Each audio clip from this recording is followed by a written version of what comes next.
നമസ്കാരം. കലഞ്ഞൂർ ലൈവ് ന്യൂസിലേക്ക് എല്ലാ മാന്യ പ്രേക്ഷകർക്ക് സ്വാഗതം. ചരിത്ര പ്രസിദ്ധമായ ചെന്നിത്തല കണ്ണന്നൂർ ദേവീക്ഷേത്രത്തിലെ പുനഃപ്രതിഷ്ഠാ ചടങ്ങുകൾ നടന്നു. ക്ഷേത്രം തന്ത്രി മുഖ്യൻ മറ്റം വടക്ക് കല്ലമ്പള്ളി മഠം ബ്രഹ്മശ്രീ വാമനൻ നമ്പൂതിരിയുടെ മുഖ്യ കാർമ്മികത്വത്തിലാണ് ചടങ്ങുകൾ നടന്നത്.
ഞാൻ സംസാരിക്കുന്നത് കണ്ണന്നൂർ ദേവീക്ഷേത്രത്തെ സംബന്ധിച്ചുള്ള ചില വിവരങ്ങളാണ്. എൻ്റെ പ്രായത്തിനുള്ളിൽ നിന്ന കാര്യങ്ങൾ മാത്രം ആണ് ഞാൻ പറയുന്നത്. എൻ്റെ പേര് നാരായണപിള്ള എന്നാണ്. വയസ്സ് 90 അടുത്തുണ്ട്.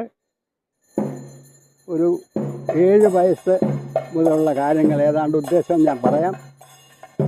ജ്യോതിഷ വിധിപ്രകാരം 500 വർഷത്തെ പഴക്കമുള്ള ഒന്നാണ് കണ്ണന്നൂർ ദേവീക്ഷേത്രം. ഈ ക്ഷേത്രത്തിൻ്റെ കണ്ണന്നൂരിന് പേര് കെട്ടാൻ തന്നെ നാടിൻ്റെ കണ്ണായ ഒരു ക്ഷേത്രം ആയതുകൊണ്ടാണ്. നാട്ടുകാരുടെ എല്ലാം ഭക്ത പ്രവാഹമാണ് ഈ ക്ഷേത്രത്തിലുള്ളത്. ഈ ക്ഷേത്രം ചെയ്യാണ്ട് വളരെയധികം സ്വത്തുക്കൾ ഉണ്ടായിരുന്നു. എൻ്റെ കാലത്തൊക്കെ അമ്മാവന്മാരാണ് ഭരിച്ചുകൊണ്ടിരുന്നത്. മാറി മാറി മാറി വന്ന അമ്മമാരുടെ ഭരണത്തിന് ശേഷം ഇപ്പോൾ ഏതാണ്ട് 2 ഏക്കർ സ്ഥലം മാത്രമാണ് ഈ ക്ഷേത്രത്തിനുള്ളത്. ഈ 2 ഏക്കർ ക്ഷേത്രത്തിനുള്ളിൽ 3 സർപ്പക്കാവുകളും ഒരു സർപ്പക്കുളവും സ്ഥിതി ചെയ്യുന്നു. ക്ഷേത്രമാണെങ്കിൽ ഭദ്രകാളി മെൻ പ്രതിഷ്ഠയാണ്. ബ്രഹ്മരക്ഷസ്, ശാസ്താവ്, മൂർത്തി, വേയ, ഐശ്വര്യ ഗന്ധർവൻ, ധർമ്മശാസ്താവ്, യക്ഷി, അറുവല, ഇതുപോലെ 9 ഉപദേവകളും മെയിൻ ആയിട്ട് ഭദ്രകാളി ക്ഷേത്രവും. പുനഃപ്രതിഷ്ഠയ്ക്ക് ദേവന്മാരെ പ്രതിഷ്ഠയ്ക്ക് ഇത്രയും കർമ്മങ്ങളുണ്ടെന്ന് മനസ്സിലാക്കി ഈ ജന്മത്തെ കാണാൻ സാധിച്ചു തന്നെ വളരെ ഒരു മഹാഭാഗ്യമാണ്. ഇന്ന കാലത്തെ 9:20-നും 9:40-നും ഇടയ്ക്കാണ് ഈ കർമ്മങ്ങൾ നടന്നത്. ഇത്രയും കുടുംബങ്ങളുള്ള ഒരു ക്ഷേത്രം ഈ അടുത്ത പ്രദേശത്തുണ്ടോ എനിക്ക് സംശയമാണ്. ഇപ്പോൾ ഞങ്ങളുടെ ദേശത്തിൽ ഏതാണ്ട് 300-ൽ പരം പേര് രജിസ്റ്റർ ചെയ്തിട്ടുണ്ട്. ഏതാണ്ട് കേരളത്തിന് പുറത്തും ഭാരതത്തിന് പുറത്തും കഴിഞ്ഞുകൂടുന്ന അനവധി ഭക്തജനങ്ങളുടെ കുടുംബക്കാരുടെ സഹായത്തോടെ ആണ് ഈ ക്ഷേത്രം ഇപ്പോൾ ഉയർന്നു വന്നത്. ഇത് മറക്കാൻ പാടില്ലാത്തൊരു സംഗതിയാണ്. അത്രമാത്രം വളരെ വളരെ ജാഗ്രതയോടെ വളരെ കൃത്യമായ പൂജാകർമാരുടെ ക്ഷേത്രത്തെ സംബന്ധിച്ചിടത്തോളം 5 വർഷം അല്ലെങ്കിൽ 7 വർഷം കൂടുമ്പോൾ സർപ്പന്തുള്ള നടക്കാനുള്ള ഒരു പരിപാടിയുണ്ട്. ഇത് കുടുംബത്തിലുള്ള എല്ലാവരുടെയും സഹകരണത്തോടെയും സഹായത്തോടെ നടക്കുന്ന ഒരു കർമ്മമാണ്. ഇതിൽ സഹകരിക്കുക എന്ന് പറഞ്ഞാൽ വളരെ കർമ്മം ചെയ്യുന്നവരെ ചെയ്യിക്കുന്നവരെ എല്ലാം വളരെ ശുദ്ധ വൃത്തിയോടുകൂടി നിർവഹിക്കണമെന്നുള്ള ഒരു പ്രധാന കർമ്മം. 7 നാഗക്കുഞ്ഞുങ്ങളും ഒരു സർപ്പയക്ഷി, ഒരു നാഗേക്ഷി, ഒരു നാഗരാജാവ്, ഇത്തരത്തിലാണ് ഈ സർപ്പത്തിൻ്റെ ഘടന. ആ കുട്ടികളെ സെലക്ട് ചെയ്യുമ്പോഴും ബാക്കിയുള്ള സെലക്ട് വളരെ ആലോചിച്ച് എടുക്കുന്ന തീരുമാനമാണ്. ചെന്നിത്തല കണ്ണന്നൂർ ദേവീക്ഷേത്രത്തിലെ പുനഃപ്രതിഷ്ഠാ ദിനമാണിന്ന്. വളരെ ഭംഗിയായ രീതിയിൽ എല്ലാ കുടുംബാംഗങ്ങളുടെയും നാട്ടുകാരുടെയും സഹകരണത്തോടുകൂടി വളരെ ഭംഗിയായി പുനഃപ്രതിഷ്ഠാ കർമ്മം നിർവഹിച്ചിരിക്കുകയാണ്. വളരെ ചിരപുരാതനമായ ഈ ക്ഷേത്രം കാലങ്ങൾ തന്നെ എത്ര കാലമുണ്ടെന്ന് തന്നെ പറയാൻ പറ്റാത്ത ഒരു സമയമാണ്. അത്രമാത്രം പഴക്കമുള്ള ഒരു ക്ഷേത്രമാണിത്. ഇതിൻ്റെ പുനരുദ്ധാരണത്തിന് വേണ്ടി കമ്മിറ്റി അംഗങ്ങളും ഇവിടുത്തെ പുനരുദ്ധാരണ കമ്മിറ്റിയും വളരെയധികം കഷ്ടപ്പെട്ട് തന്നെയാണ് ഇത്രയും വികസനം ഇവിടെ വരുത്തിയത്. അതിന് ഈ 2 കമ്മിറ്റികളെയും നന്ദിപൂർവ്വം സ്മരിക്കുകയാണ്. കൂടാതെ തന്നെ ഇവിടെ ഇന്ന് റിലീസ് ചെയ്ത